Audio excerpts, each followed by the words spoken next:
Hello बच्चों, let's read the following question. Find the unit vector perpendicular to each of the vectors. A vector is equals to 3i cap plus j cap plus 2k cap and b vector is equals to 2i cap minus 2j cap plus 4k cap and the angle between them. हमें इस question में क्या करना है?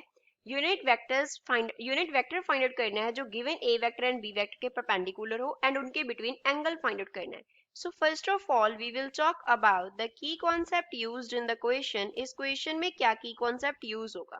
तो हमें two vectors दिए गए हैं, ए वेक्टर एंड बी वेक्टर. अब लेट अस कंसीडर कि एन वेक्टर जो एन कैप जो है वो क्या है, हमारे पास यूनिट वेक्टर है जो दोनों के परपेंडिकुलर है. यूनिट वेक्टर जो कि क्या है, परपेंडिकुलर है. Unit vector perpendicular to A vector and B vector, इन दोनों के परपेंडिकुलर है. तो यहाँ से जो एन कैप है उसको हम कैसे निकालते हैं? ए वेक्टर एंड बी वेक्टर का क्रॉस प्रोडक्ट करते हैं तो उसको डिवाइड कर देते होते हैं उस क्रॉस प्रोडक्ट के मैग्नीट्यूड से. तो ऐसे हम यूनिट वेक्टर निकालते हैं. फर्दर हमें क्या निकालने को बोला है? Angle between them. मान लो जो एंगल है वो थीटा है, तो यहाँ से जो कॉस थीटा है उसको कैसे निकाला जाता है? इसके लिए हम डॉट प्रोडक्ट करते हैं ए वेक्टर एंड बी वेक्टर का एंड डिवाइड आउट कर देते हैं इसको ए वेक्टर के मैग्नीट्यूड एंड बी वेक्टर के मैग्नीट्यूड के साथ. अब इस क्वेश्चन को सॉल्व करते हैं. क्वेश्चन में पहले हम एन कैप फाइंड आउट करेंगे. पहले क्या फाइंड आउट करेंगे? यूनिट वेक्टर फाइंड आउट करेंगे. यूनिट वेक्टर फाइंड आउट करने के लिए हमें क्रॉस प्रोडक्ट चाहिए. तो ए वेक्टर जो है वो हमें कितना दिया गया है? 3i cap plus j cap plus 2k cap दिया गया है एंड जो बी वेक्टर है वो हमें कितना दिया गया है? 2i cap minus 2j cap plus 4k cap दिया गया है. तो अब हम क्या करेंगे? इसके लिए क्रॉस प्रोडक्ट फाइंड आउट करते हैं ए वेक्टर क्रॉस बी वेक्टर. तो वो कैसे फाइंड आउट करते हैं? हम यूनिट वेक्टर ऐसे एक मैट्रिक्स बना के, तो उसमें हम पहले जो है वो क्या लिखते हैं? आई कैप जे कैप के कैप. देन हमारे पास ए के कोफिशिएंट्स आते हैं. अब ए के कोफिशिएंट्स क्या है?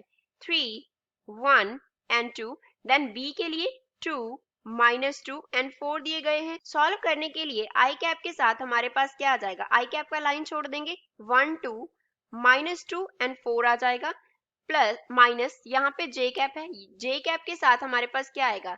3 2 2 4 आ जाएगा प्लस हमारे पास क्या आएगा? के कैप के लिए के कैप का लाइन छोड़ देंगे तो 3 2 1 एंड माइनस 2 रह जाएगा हमारे पास. अब इसको फर्दर सॉल्व कर लेते हैं. तो यहाँ से ए वेक्टर का जो क्रॉस है बी वेक्टर के साथ वो किसके इक्वल आ गया? आई कैप.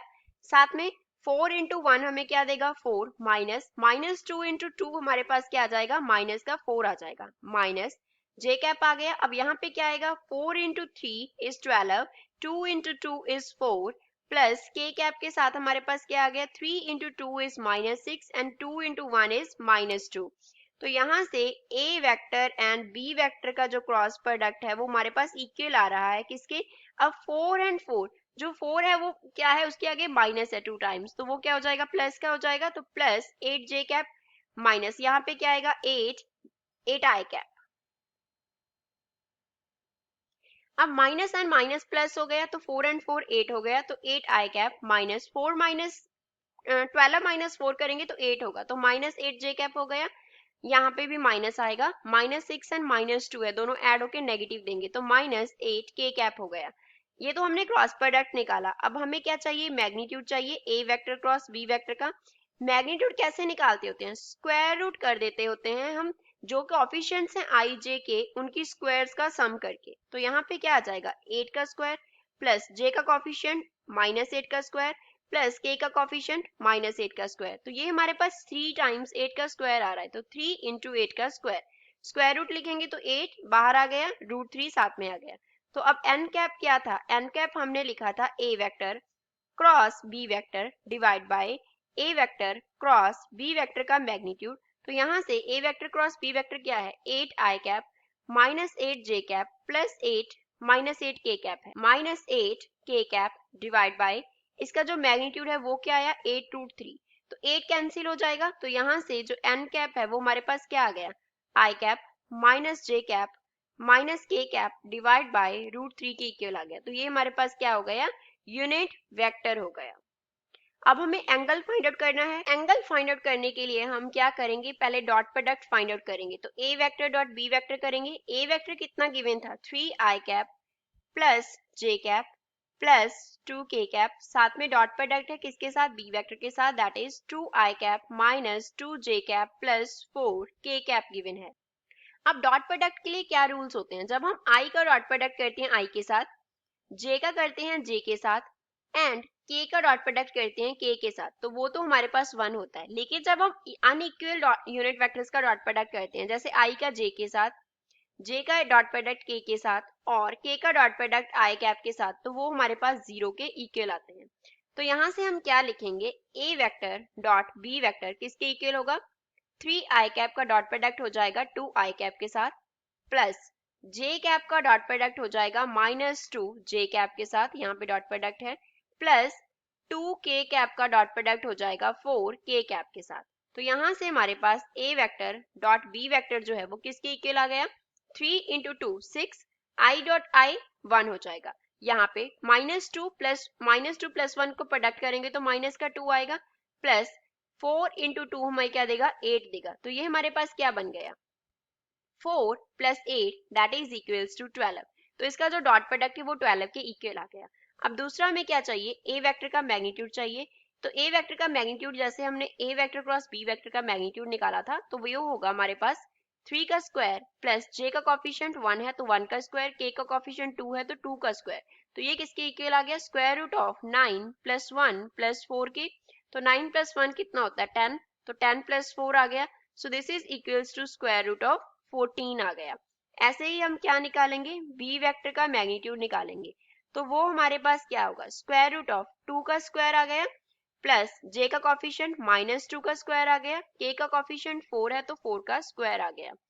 फर्दर ये किसके इक्वल आ गया, 2 का स्क्वायर 4, 2 का स्क्वायर 4 एंड हमारे पास 4 का स्क्वायर कितना हो गया, 16 हो गया। तो ये बन गया 4 plus 20 that is equals to square root of 24। तो यहाँ से हम cos थीटा निकाल सकते हैं। cos थीटा को हमने लिखा था a vector dot b vector dot product divide by क्या था, magnitude of a vector and magnitude of b vector.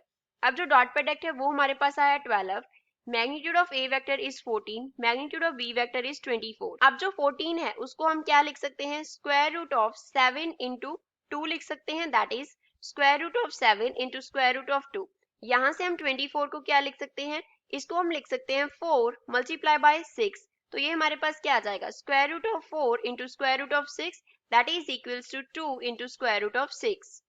Further square root of 6 जो है उसको हम क्या लिख सकते हैं, 2 into square root of 3 into 2, 6 को 3 इंटू 2 लिख लिया। तो ये हमारे पास बन गया 2 रूट 2 इंटू रूट 3 के इक्वल। तो यहाँ से जो cos थीटा है उसको हम क्या लिख सकते हैं, cos theta is equals to 12 divide by root 14 की जगह पे हम क्या लिख लेंगे, रूट 7 इंटू रूट 2, रूट 24 की जगह पे क्या आ जाएगा, 2 आ जाएगा, इंटू रूट 2 आ गया, इंटू क्या आ गया, रूट 3 आ गया। तो यहाँ से हम क्या लिखेंगे, 12 2 से कैंसिल होके हमें 6 देगा, तो 6 divide by square root of 7 as it is आ गया, square root of 7 into square root of 3 आ गया। तो रूट 2 एंड रूट 2 मल्टीप्लाई होके क्या दे देंगे, हमें 2 दे देंगे। तो यहाँ से हमारे पास 2 3 के साथ अगेन कैंसिल हो गया, 2 6 के साथ 3 देगा, तो 3 बाय रूट 7 इंटू रूट 3 आ गया। अगेन रूट 3 जो है वो ऊपर वाले 3 से कैंसिल हो जाएगा, तो क्या बन गया, स्क्वायर रूट ऑफ 3 बाय 7 बन गया। तो cos थीटा का जो वैल्यू है वो हम यहाँ से क्या लिख सकते हैं, that theta is equals to cos inverse of square root of 3 by 7। तो ये हमारे पास थीटा एंगल आ गया between the two vectors. So this is final answer for the given question. I hope you understood well. Thanks.